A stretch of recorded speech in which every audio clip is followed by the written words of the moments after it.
প্রথম সম্পাদক নির্বাচিত হয়েছিলেন। তিনি প্রথম গীতাঞ্জলি থেকে 4টা কবিতা বেছে নিয়ে অনুবাদ করেছেন। অবশ্যই তিনি চীনের প্রাচীন কাব্য রীতিতে সেটা অনুবাদ করেছেন।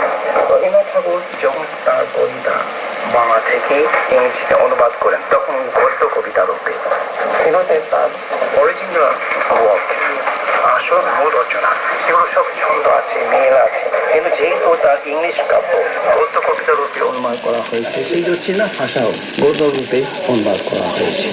তারপর তার কাব্যগ্রন্থ গীতাঞ্জলি, তারপর স্ট্রে বার্ড, ক্রিসেন্ট মন, একটার পর একটা চীনা ভাষায় অনুবাদ করা হয়।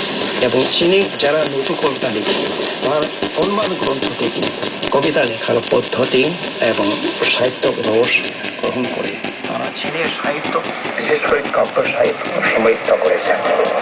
যিনি প্রথম সরাসরি বাংলা থেকে তার কবিতা অনুবাদ করে